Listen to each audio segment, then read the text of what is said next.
आनंदाची गोष्ट ही आहे की रिपब्लिकन पक्षामध्ये अनेक गट आहे आणि मी अनेक वेळेला रिपब्लिकन ऐक्याची भूमिका मांडलेली आहे की बाबासाहेबांचा रिपब्लिकन पक्ष देशामध्ये महाराष्ट्रात मजबूत होणं अत्यंत आवश्यक आहे आणि त्यासाठी छोटे मोठे गट जे आहेत त्या सर्व गटांनी एकत्रित येणं अत्यंत आवश्यक आहे आणि त्या आपल्या भूमिकेला प्रतिसाद म्हणून आमचे मिलिंद सुर्वे जे दलित पॅंथरच्या काळामध्ये माझ्यासोबत ते अत्यंत ऍक्टिव्ह होते आणि त्यांनी अत्यंत चांगल्या पद्धतीचं काम केलेलं आहे. नंतर ते जोगेंद्र कवाड यांच्या ग्रुपमध्ये पीपल्स पार्टीमध्ये होते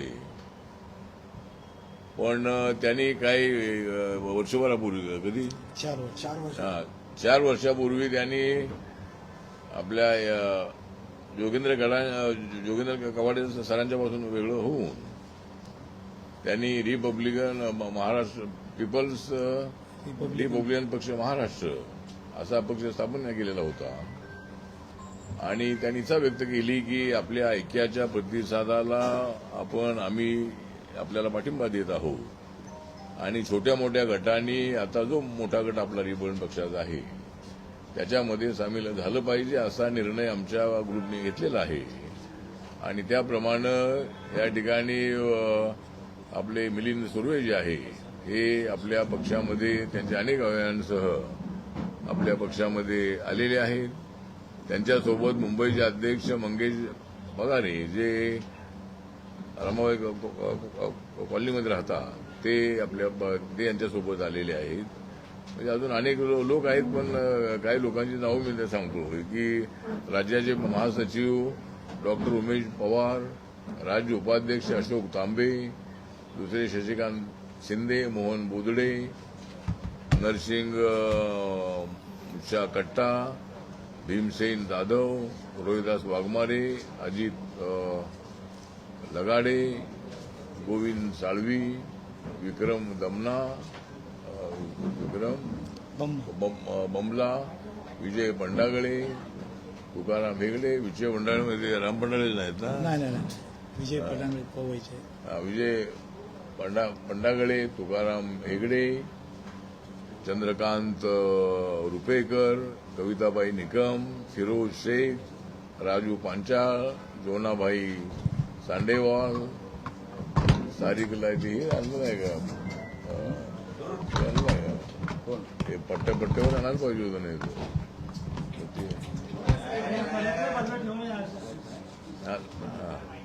ठीक आहे. तर ही सगळी नावं आपल्याला दिलेलीच आहे तर त्याच्यामध्ये हा पक्ष तर आपल्या पक्षामध्ये सामील झालेलाच आहे परंतु त्याचबरोबर राष्ट्रवादी काँग्रेस तुमची कुठली राष्ट्रवादी काँग्रेस?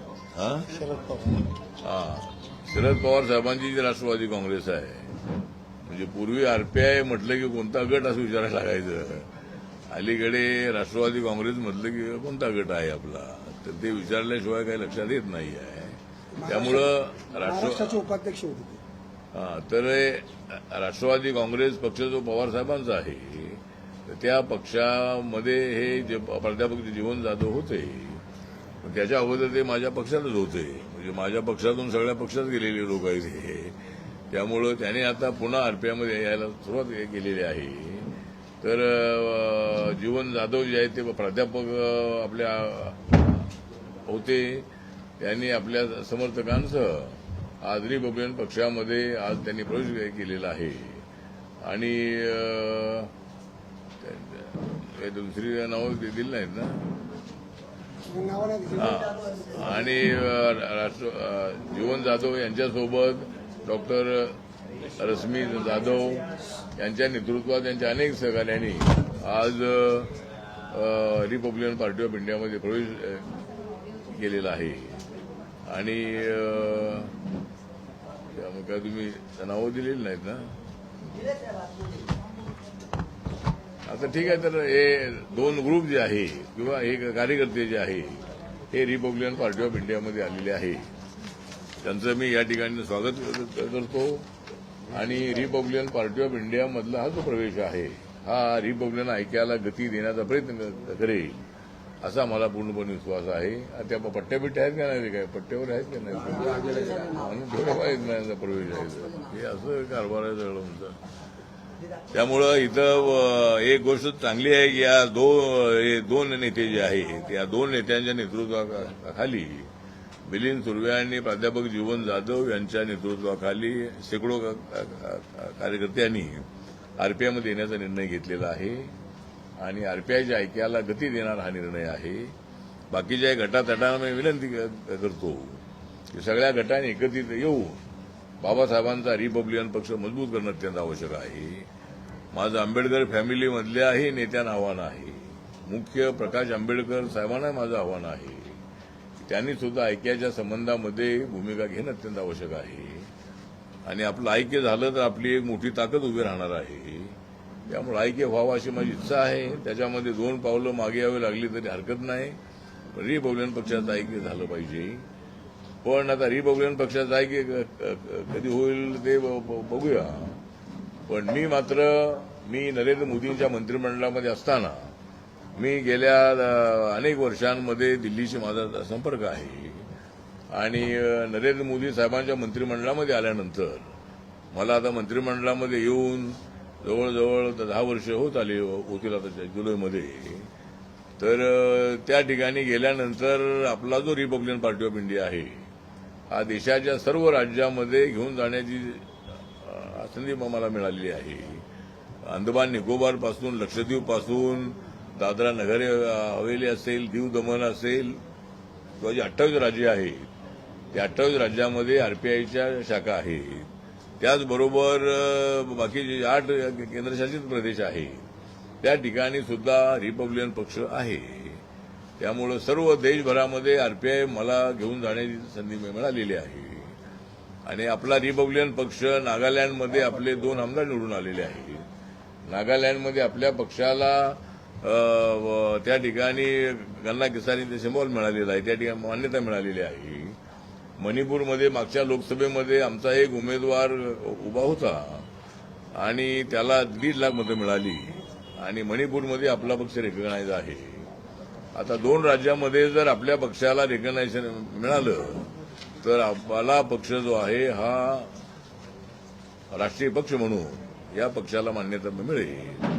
त्यामुळे या पक्षाला राष्ट्रीय मान्यता मिळवून देण्याचा माझा प्रयत्न राहणार आहे आणि मला पूर्णपणे विश्वास आहे की नक्कीच या पुढच्या 4-5 वर्षामध्ये आपण या पक्षाला राष्ट्रीय मान्यता मिळवू आणि दलितांच्या प्रश्नांवर, गरिबांच्या प्रश्नांवर, झोपडपट्टीच्या प्रश्नांवर, बेरोजगारांच्या प्रश्नांवर, महिलांच्या प्रश्नांवर, शेतकऱ्यांच्या प्रश्नांवर, आणि अनेक कामगारांच्या प्रश्नावर रिपब्लिकन पक्ष सध्या ऍक्टिव्ह आहे आणि अनेक मुद्द्यांवर रिपब्लिकन पक्षाला भूमिका भविष्य काळामध्ये घेणं अत्यंत आवश्यक आहे. एक तर मुंबईमधला जो झोपडपट्टीचा प्रश्न आहे, तर एअरपोर्टच्या आजूबाजूच्या ज्या झोपड्या आहेत, मागच्या वेळेला देवेंद्र फडणवीस साहेबांनी मागच्या वेळेला सर्वे केलेला आहे पण अद्याप त्यांचा तो पूर्ण सर्वे झाला नाहीये. म्हणजे सर्वे झालेला आहे पण अजून त्याचा जो प्लॅन आहे तो प्लॅन अजून झालेला नाही आहे. त्यामुळं त्या ठिकाणच्या लोकांना जर त्या ठिकाणी आजूबाजूला घरं मिळाली तर एअरपोर्टलाही मोठी जागा मिळेल आणि सध्या जे एअरपोर्टची जागा जी आहे ती फार छोटी आहे. दिल्ली जागा बघितली तर फार मोठी जागा आहे. आपली जागा जी आहे ती एकदम एक रनवे आहे, दुसरा रनवे क्रॉस रनवे आहे. त्यामुळं जर आजूबाजूच्या झोपड्यांना सुद्धा पक्की घरं मिळतील आणि त्याचा एक कार्यक्रम हातामध्ये लवकर घेणं अत्यंत आवश्यक आहे.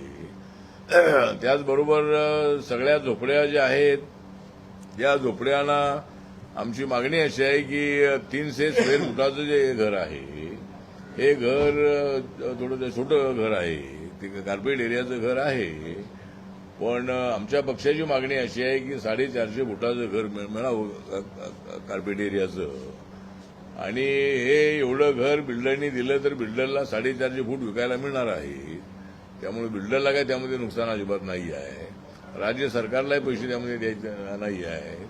त्यामुळं याच्यासाठी मान्यता मिळवून देण्यासाठी नक्की मी मुख्यमंत्र्यांशी बोलणार आहे आणि लवकरात लवकर झोपडपट्ट्यांचं पुनर्वसन होणं अत्यंत आवश्यक आहे. आणि राज्य सरकारने हा कार्यक्रम हातामध्ये घेतलेला आहे. मोठ्या मोठ्या बिल्डरना सुद्धा त्या ठिकाणी निमंत्रित केलेलं आहे. आता इथं आपलं कामराज नगर वगैरे त्या ठिकाणी मोठं डेव्हलपमेंट सुरू आहे. सगळ्या बीडीटी चाळी, बीआयटी चाळी त्या ठिकाणी डेव्हलपमेंट सुरू आहे.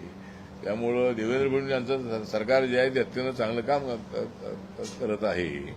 तर त्यांनी या पद्धतीनं झोपड्यांच्या संबंधातला प्रश्न सोडवा अशी आमची भूमिका आहे.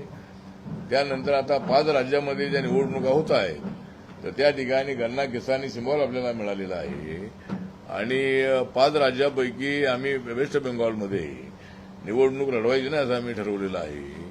कारण वेस्ट बेंगॉलमध्ये आपणाला भारतीय जनता पक्षाला आणि एनडीएला त्या ठिकाणी सत्तेवर आणायचं आहे. आणि यावेळेला ममता बॅनर्जी यांना सत्ता मिळणं अत्यंत अवघड आहे. कारण गेल्या 5 वर्षामध्ये बंगालला कंगाल करण्याचं काम त्यांनी केलेलं आहे.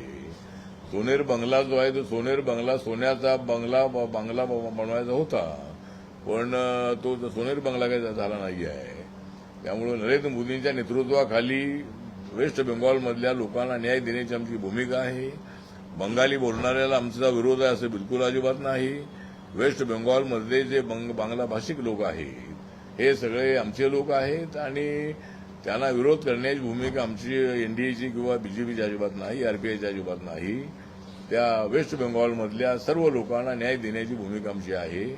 आणि यावेळेला नरेंद्र मोदींच्या विकासाचा जो अजेंडा आहे तो लक्षामध्ये घेऊन वेस्ट बेंगॉलमधले लोक यावेळेला बीजेपीला मतदान करतील. मागच्या वेळेला भारतीय जनता पार्टीला 2021 मध्ये फक्त 3 जागा 2021 मध्ये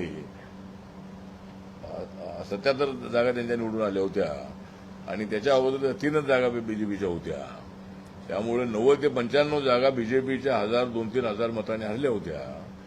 पण यावेळेला मात्र आता ते रेकॉर्ड ब्रेक होणार आहे आणि त्या क्लिअर मेजॉरिटी जी आहे ती मेजॉरिटी बीजेपीला मिळेल.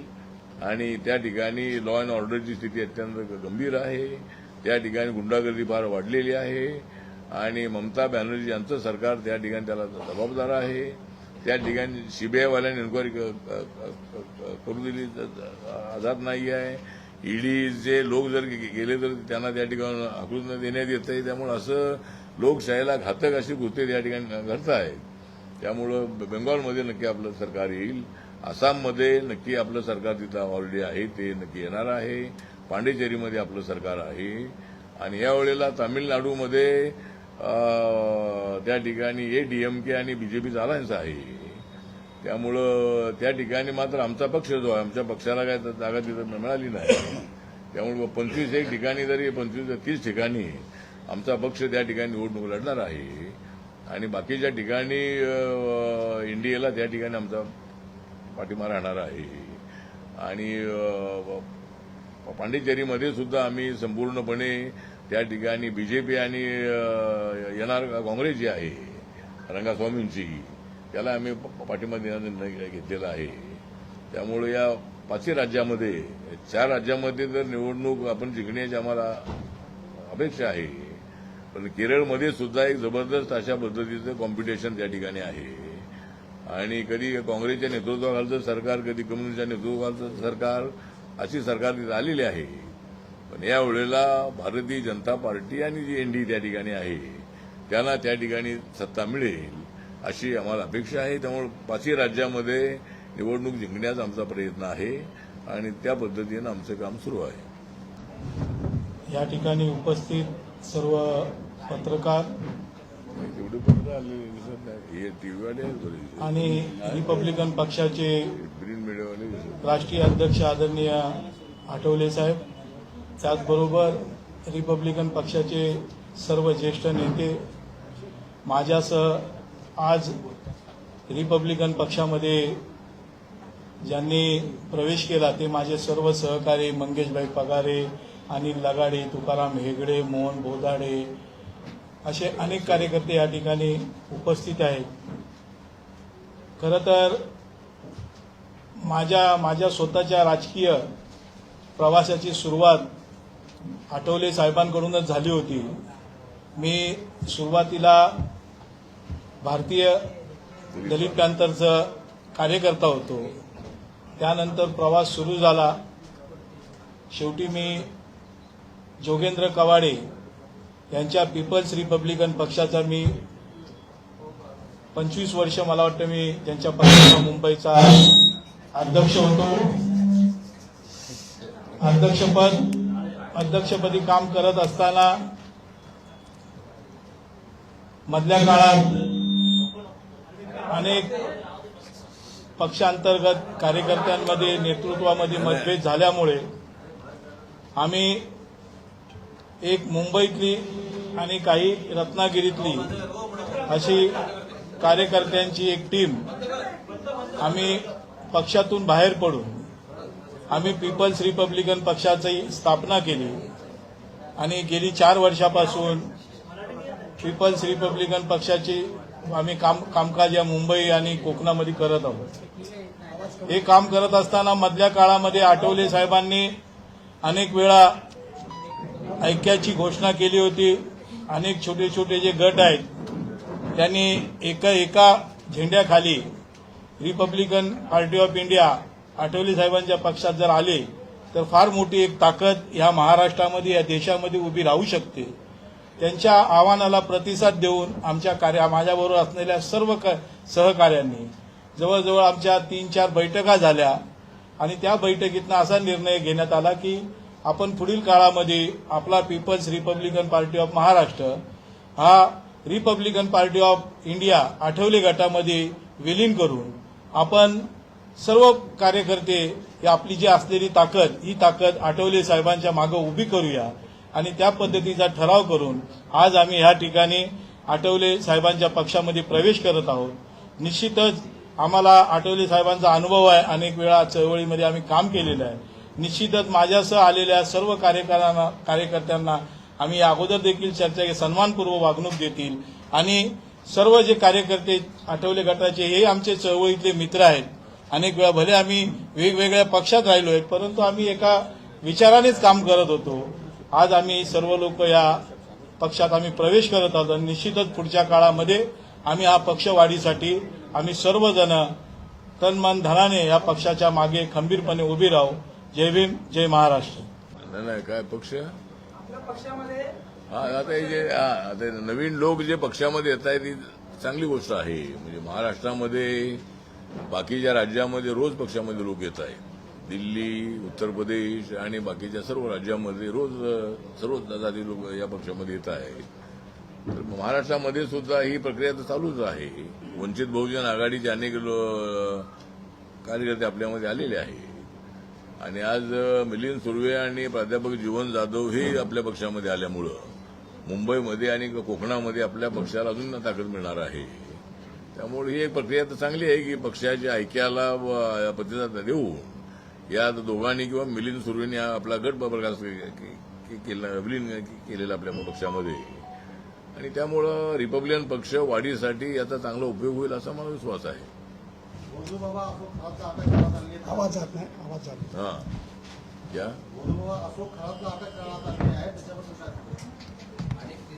नाही अशोक काय मराठीत हिंदी सांगायचं आहे. हा तर आता अशोक खरात आता गेलेले आहे त्यांच्या घरात. म्हणजे त्यांचं घर जे होतं ते घर हे जेल होतं आणि अशा पद्धतीची कामं केल्यानंतर जेलच्या घरात जावं लागतं. एक तर अशोक खरात यांच्या भोंदूगिरीचा मी निषेध करतो आणि अशा भोंदूगिरीला पाठिंबा देणारी भूमिका आमची अजिबात नाही. आम्ही बाबासाहेब आंबेडकरांचे अनुयायी आहोत. आम्ही बुद्धिस्ट आहोत आणि अंधश्रद्धेवर विश्वास ठेवायचा नाही ही आमची भूमिका आहे. त्यामुळे एखादा बाबा जो आहे तो श्रद्धाळू असणारा किंवा असा भविष्य आपल्या शास्त्रीय पद्धतीनं बघणारा जर तो भविष्यकार असेल तर ठीक आहे कारण भविष्य शास्त्र आहे. पण भोंदूगिरी करून काहीतरी लोकांना बळी पाडून अनेक महिलांवर अत्याचार करणारा अनेक गेलेल्या लोकांना चुकीच्या पद्धतीनं आश्वासनं देणारा आणि भरपूर प्रॉपर्टी कमवणारा अशा पद्धतीचा भोंदू बाबा याचा घेतलेला आहे पोलिसांनी ताबा. तर असे बाबा जे आहेत त्या बाबांनी अशा पद्धतीनं काम करणं अत्यंत अयोग्य आहे. त्यामुळं मला वाटतं की एसआयटी चौकशी करत आहे.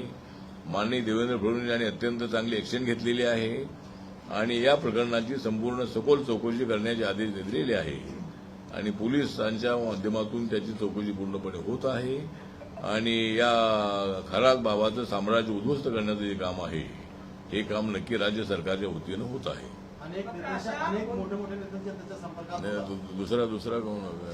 प्रश्न इतका होता की अनेक नेते त्यांच्या सोबत होते, म्हणजे त्यांच्यासोबत फोटो त्यांचे आहेत खरात सोबत. तुम्हाला काय वाटतं की राजकीय दृष्ट्या असे नेते भेटतात, त्यावर तुम्हाला काय वाटतं?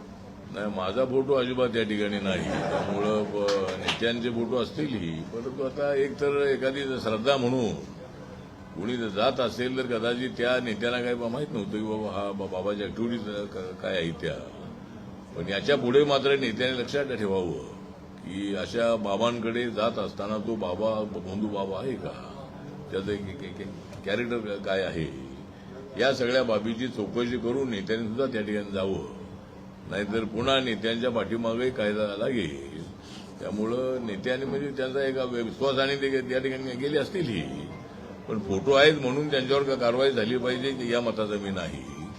परंतु त्यांच्या सर्व त्या ट्रस्टशी त्यांच्या ऍक्टिव्हिटीशी ज्यांचा संबंध असेल त्यांच्यावर मात्र सखोल चौकशी करून कारवाई झाली पाहिजे असं आपलं मत आहे. मला जोडून प्रश्न होता, पक्षाला जोडून प्रश्न होता. आपली राजकीय कार्यकर्ता फार मोठी आहे, इतकी वर्ष राजकारणामध्ये आपल्याला काही अनुभव वगैरे आहे का या बाबतीमध्ये? तर माझी जी कारकीर्द आहे ती कुठल्याही बाबाकडे न जाता माझ्या पाठीमाग बाबासाहेब आहे. त्यामुळे मी कुठल्याही बाबाकडे जात नाही आणि कुठल्या बाबाकडे जाऊन आपल्याला काहीतरी मिळणार आहे असं अजिबात नाही आहे. त्यामुळं मी या राज्यसभेच्या संबंधामध्ये सुद्धा मी माननीय नरेंद्र मोदी साहेबांना बोललो नव्हतो, अमित शहा साहेबांना बोललो नव्हतो. तर मला प्रत्येक वेळेला मला सन्मान मिळालेला आहे. महाराष्ट्राच्या सरकारमध्ये असताना मी तर मंत्री झालेलो आहे. त्यावेळेला मी कुठल्याही बाबाकडे गेलो नव्हतो. उलट बरेच बाबा मला भेटण्यासाठी येतात, परंतु मी अजिबात कुठल्याही बाबाकडे जात नाही. त्यामुळे माझी पार्लमेंटमधली भाषणं ऐकून अनेक बाबा म्हणतात की आम्ही तुमचे फॅन आहोत, पण मी त्यांना सांगितलं मी अजिबात तुमचा फॅन नाही. त्यामुळं ठीक आहे, तर माझा तुझा प्रश्न विचारलेला आहे, तर मी अशा अंधश्रद्धेवर माझा विश्वास अजिबात नाही. राजकारणामध्ये काही मिळालं तर ठीकच आहे आणि मी मंत्री होतो तरी लोक माझ्यासोबत होते, मंत्रीपद महाराष्ट्रात गेल्यानंतर लोक माझ्यासोबत होते, नंतर खासदार असताना माझ्यासोबत लोक होते, खासदार नसताना माझ्यासोबत लोक होते, पुन्हा केंद्रात मंत्री झाल्यानंतर लोक माझ्यासोबत आहेत. त्यामुळं सत्तेवर मी असो की नसो, माझ्या पाठीमागे कार्यकर्त्यांची एक मोठी फळी महाराष्ट्रामध्ये आणि देशभर ही सातत्यानं माझ्या पाठीशी उभी राहिलेली आहे. म्हणून मला 6 वेळेला रिपब्लिकन पक्षाच्या इतिहासामध्ये कदाचित 6 वेळेला संसदेमध्ये असणारा राष्ट्रीय म्हणजे आरपीआयच्या याच्यामध्ये इतर लोक अनेक वेळेला निवडून आलेले 8 वेळेला 9 वेळेला, पण आरपीआयच्या इतिहासामध्ये कदाचित 6 वेळेला 3 वेळेला लोकसभा आणि 3 वेळेला राज्यसभा आता. तर असा कदाचित आरपीआयच्या माध्यमातून मी एकटाच येत असेल असा मला पूर्णपणे विश्वास आहे आणि मी कुठल्याही बाबाच्या नादाला लागत नाही आणि कुठलाही बाबा माझ्या नादाला लागत नाही. त्यामुळे एकंदरीत मागासवर्गीय विद्यार्थ्यांच्या संदर्भात प्रश्न आहे. मागासवर्गीय विद्यार्थ्यांच्या संदर्भात प्रश्न आहे. अण्णाभाऊ साठे विकास महामंडळाअंतर्गत मागासवर्गीय विद्यार्थ्यांना मिळणारे शैक्षणिक कर्ज गेल्या 2 ते 3 वर्षांपासून प्रलंबित आहे. त्यामुळे परदेशात शिक्षण घेणाऱ्या अनेक विद्यार्थ्यांचा प्रश्न ऐरणीवर आहे. त्यामुळे पालक पण चिंतेत आहेत. मुळात मागील विद्यार्थ्यांनी घेतलेले कर्ज परत न केल्याने आणि केंद्र सरकारने निधी दिला नाही असं एकंदरीत कारण याच्यामध्ये पुढे येत आहे. हा, तर आपण प्रश्न विचारलेला अत्यंत महत्वाचा आहे. ही गोष्ट खरी आहे की केंद्राने पैसे दिलेले नाही, कारण एनएसएफडीसी जे आहे त्या एनएसएफडीसीचा नियम असा आहे की राज्य सरकारने त्यांना गॅरंटी द्यायची असते आणि माझ्या प्रयत्नांनी संजय शिरसाट यांच्या प्रयत्नांनी आता 300 करोडला गॅरंटी देण्याचा निर्णय राज्य सरकारने घेतलेला आहे. फाईल सध्या आहे ती फायनान्स डिपार्टमेंटला आहे, पण लवकरात लवकर निर्णय घेऊन ती 300 करोडची गॅरंटी झालेला निर्णय लवकर आमच्या मंत्रालयाला कळवणं आवश्यक आहे. मंत्रालय म्हणजे एनएचडीसीला. आणि तो तिकडे तो विषय आला की मला वाटतं की तिकडून पैसे येतील. त्यामुळे आपण जे म्हणताय त्यामुळं ज्या मुलांना आता अलीकडे पायलटच्या कोर्सला काही आम्ही पैसे देत नाही, म्हणजे आम्ही देत होतो, पण इतर याला आता आमच्या मंत्रालयाच्या वतीनं आमच्याकडे 500-600 अर्ज येतात. त्यामधले आमच्याकडे जे बजेट असतं त्याप्रमाणे 125 मुलांना 50 लाख, 60 लाख, 70 लाख, 80 लाख, 90 लाख, 1 करोड अशा पद्धतीनं त्यांच्या कोर्सप्रमाणे 1 वर्षाचा कोर्स, 2 वर्षाचा, 3 वर्षाचा, 4 वर्षाचा. तर आम्ही 125 मुलांना त्या ठिकाणी आम्ही बाहेर पाठवतो. आणि महाराष्ट्र सरकारच्या वतीनं 40 मुलांना ओव्हरसीज स्कॉलरशिपच्या वतीनं ते आपल्या बाहेर पाठवतात. पण आपण जे सांगितलं ती अडचण आता आहे, तर ते आता आमचा प्रयत्न चाललेला आहे. लवकरात लवकर गॅरंटीचं पत्र दिल्लीला आलं की दिल्लीवर निधी पाठवायचा आणि मुलांची जी अडचण झालेली आहे ती अडचण दूर करायची असा आमचा प्रयत्न आहे. अरे लेडीज संदर्भ पेट्रोल और डीजल पर जो है 10 रुपए जो है घटाकर प्रति लीटर पर पेट्रोल 3 रुपए और डीजल जो है 0 रुपए प्रति लीटर। तो मतलब केंद्र सरकार ने 100 रुपए एक्साइज कम कर दिया है. उससे फायदा ये हुआ है कि पेट्रोल डीजल के भाव 3 रुपए से कम हो चुके हैं. और नरेंद्र मोदी सरकार का मैं आभार व्यक्त करता हूं. मैं उसी सरकार में हूं और निर्णय बहुत अच्छा हुआ है. और अमेरिका, इसराइल और ईरान के युद्ध से जो स्थिति थोड़ी सी बिगड़ चुकी है, तो उसके लिए अपोजिशन वाले राजनीति कर रहे हैं. उनको मालूम होना चाहिए कि भाई वहां से क्रूड ऑयल और गैस नहीं आ रहा है. तो लेकिन अभी ईरान ने निर्णय लिया है कि भारत के लिए और कुछ देशों के लिए जो वहां का जो सामान माल है, जो क्रूड ऑयल और जो गैस है, वो पूरा भेजने का निर्णय ईरान ने लिया है. मतलब उनके लिए कोई का रुकावट नहीं है. तो एक अभी कोई डीजल का और पेट्रोल का, गैस का कमतरता नहीं पड़ेगी. और मुझे लगता है कि केंद्र सरकार के निर्णय से भी बहुत अच्छा हुआ है. और अभी मुझे लगता है कि पूरा जो पेट्रोल, डीजल, क्रूड ऑयल और गैस है, ये बड़ी संख्या में इधर आएगा और लोगों को बिल्कुल इसकी तकलीफ नहीं होनी चाहिए. सबके घर में गैस सिलेंडर मिलेगा और हर पेट्रोल पर गैस मिलेगा, पेट्रोल पंप पर, और डीजल पेट्रोल भी सभी जगह पर मिलेगा. सर, जम्मू कश्मीर में, भारत के जम्मू कश्मीर में नेशनल कॉन्फ्रेंस के एमएलए फारूक अब्दुल्ला पार्टी के एमएलए जो है प्रोटेस्ट कर रहे हैं. अली खेमनाई की मौत पर प्रोटेस्ट कर रहे हैं. किस तरह से देखते हैं आप? क्या कह रहे हैं? अली खेमनाई की मौत पर जो है जम्मू कश्मीर में फारूक अब्दुल्ला की पार्टी प्रोटेस्ट कर रही है. इराणच्या पंतप्रधानांच्या अमृतसरने प्रोटेस्ट करतायत ऑगस्टमध्ये. काश्मीरी पार्टी इराणचा अध्यक्ष मारला अली गेला. खेमनाई की मौत पर सर प्रोटेस्ट हो रहा है जम्मू कश्मीर में. अच्छा. हाँ, मुझे लगता है कि जिस तरह ईरान में जिस तरह खोमेनी जी की हत्या हुई, उनके ऊपर हमला हुआ और उसमें उनके 48 नेताओं को मतलब धोखे से इसराइल ने उनके ऊपर हमला करके उनको मारा है. तो एक तो मानवता के दृष्टिकोण से ये बात अच्छी नहीं है. और अभी जो शिया कम्युनिटी है, शिया कम्युनिटी के जो लोग हैं, जो खोमेनी शिया थे, अपने देश में सुन्नी लोगों की संख्या तो ज्यादा है, लेकिन कुछ शिया लोगों को लगता है कि भाई वो खोमेनी अपने थे, उनके ऊपर अचानक हमला हुआ, तो इसीलिए कुछ लोगों ने प्रोटेस्ट किया होगा. लेकिन अपने भारत के साथ अमेरिका, इसराइल और ईरान के साथ, तीनों के साथ अपने संबंध अच्छे हैं. और माननीय नरेंद्र मोदी जी की भूमिका है कि जल्द से शांति होनी चाहिए. माननीय नरेंद्र मोदी जी हर देश से बात कर रहे हैं और मुझे लगता है कि युद्ध जल्दी खत्म हो सकता है. और उसके लिए भारत ही कोई मिडल जो कॉम्प्रोमाइजिंग फॉर्मूला है. अभी जिस तरह अमेरिका के कुछ प्रस्ताव है, ईरान के कुछ प्रस्ताव है, ये दोनों ने मतलब एक दूसरे को समझकर उन्होंने कोई न कोई तो कॉम्प्रोमाइजिंग फॉर्मूला बनाना चाहिए और जल्द से युद्ध खत्म होना चाहिए, ऐसा मुझे लगता है. मनसे अध्यक्ष राज ठाकरे म्हणाले होते आपण इराणची बाजू घेतली पाहिजे, यावर आपल्याला काय वाटतं? नाही, मला असं वाटतं की राज ठाकरे यांचं जे म्हणणं असेल, परंतु आपण एकदम इराणची बाजू घेऊ शकत नाही. आपले इराणबरोबर संबंध चांगले आहेतच आहे, परंतु इराणपेक्षा अमेरिकेबरोबर आपले संबंध जास्त अजून चांगले आहे. व्यापाराच्या दृष्टिकोनातून अमेरिकेला नाराज एकदम करणं योग्य होणार नाही. आणि त्यामुळं भारताने काही कुणाची अमेरिकेची बाजू घेतली किंवा इराणची बाजू घेतली असं नाही आहे. पण युद्ध होऊ नये, शांती राहावी ही भूमिका मात्र नरेंद्र मोदी यांनी मांडलेली आहे. आणि US इंडो डील जो मध्यंतरी झाला तो 45 लाख करोडचा डील आहे. त्यामुळे लाखो लोकांना रोजगार मिळणार आहे, छोट्या उद्योगांना प्रोत्साहन मिळणार आहे.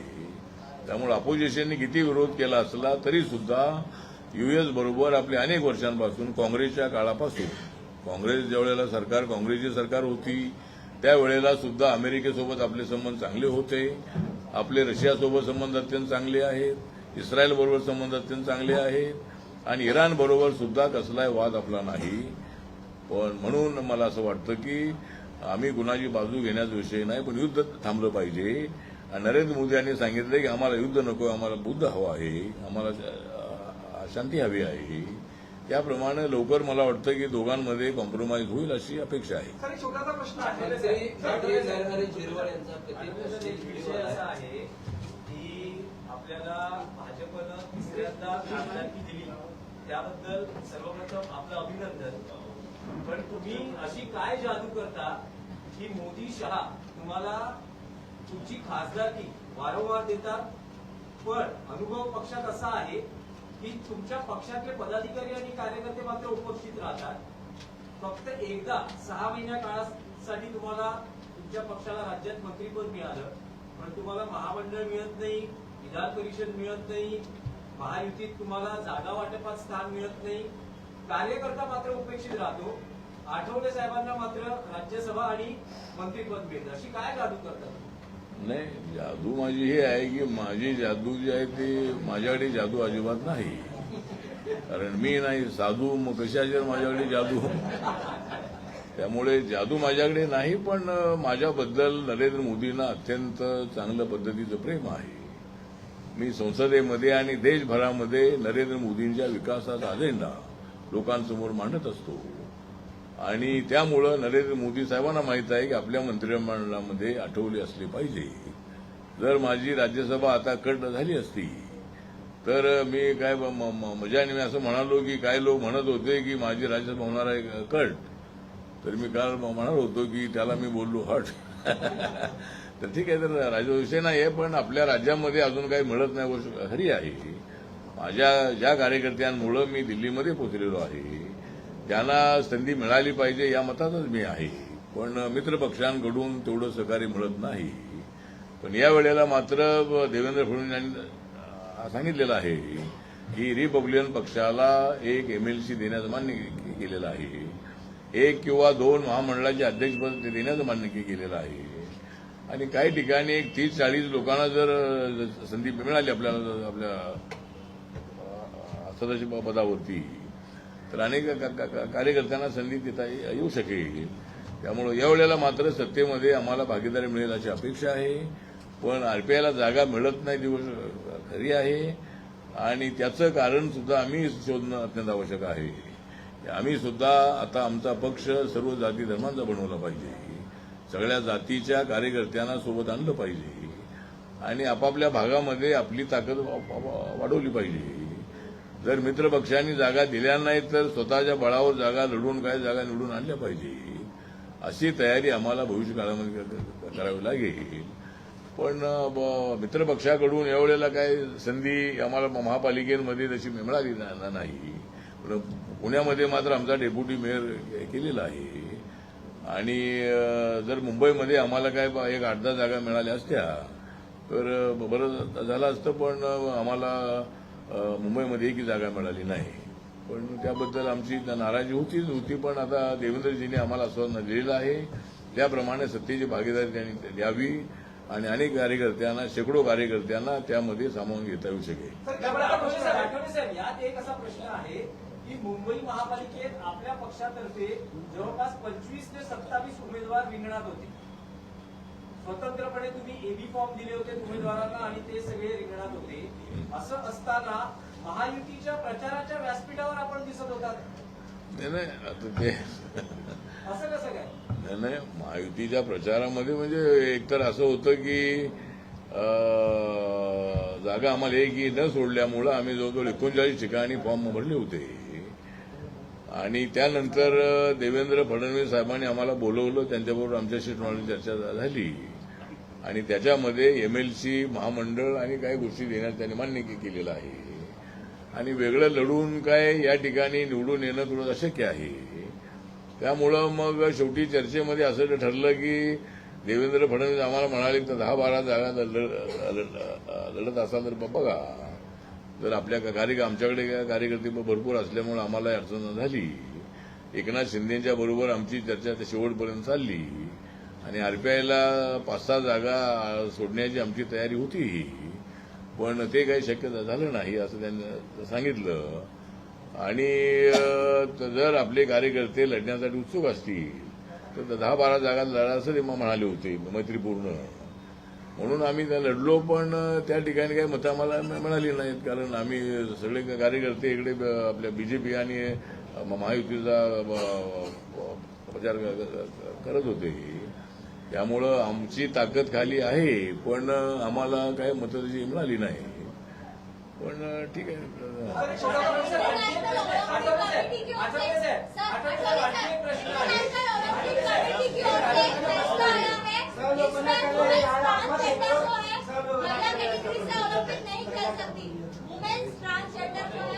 मेरा सवाल ये है, महाराज का एक सवाल आपसे ज्यादा इम्पोर्टेंट है, आपसे ज्यादा इम्पोर्टेंट। इंटरनेशनल ओलंपिक कमेटी ने ये फैसला लिया है, महिला ट्रांसजेंडर जो है वो महिला कैटेगरी से ओलंपिक नहीं खेल सकती। किस तरह से देखते हैं आप इस फैसले को? नहीं, मुझे लगता है कि अभी मुझे इसकी पूरी जानकारी नहीं है, लेकिन ट्रांसजेंडर का बोल रही है क्या? तो ट्रांसजेंडर का बिल भी अभी हमारे मंत्रालय का था, अभी लोकसभा में पास हो चुका है, राज्यसभा में पास हो चुका है और ट्रांसजेंडर को अधिकार देने का ये बिल था और ट्रांसजेंडर भी मानव है और लोकतंत्र में, भारतीय संविधान में उनको भी उनका हक मिलना चाहिए, इसीलिए ये बिल हमने पास किया है। तो ट्रांसजेंडर खेल नहीं सकता ऐसा अगर कोई निर्णय लिया होगा तो मुझे मालूम नहीं है, मैं थोड़ा सा देखकर मैं आपको बताऊंगा। स्वतःचा प्रश्न आहे की सगळ्या छोट्या मोठ्या पक्षांनी एकत्र येऊन रिपब्लिकन पक्षामध्ये सामील व्हावं आणि पक्षाची ताकद वाढवावी, यासाठी आपण आवाहन करण्यासाठी पत्रकार परिषद आयोजित केलेली आहे। संपूर्ण देशाला परिचित आहेत आपण शीघ्र कवी म्हणून, तर हेच आवाहन आपण एका छोट्याशा चारोळीच्या माध्यमातून कसं काय करतो किंवा व्यक्त करा? एखादी छोटीशी चारोळी। आठवले साहेब, एक प्रश्न असा आहे की राज्यसभेची उमेदवारी तुम्हाला देण्याआधी भाजप राष्ट्रीय अध्यक्ष नितीन नवीन आणि राज्याचे मुख्यमंत्री देवेंद्र फडणवीस यांनी तुम्हाला महाराष्ट्रात काम करण्यासंदर्भात ऑफर दिली होती। महाराष्ट्रात काम करा, महाराष्ट्रात मंत्री व्हा, पण ती ऑफर तुम्ही नाकारली।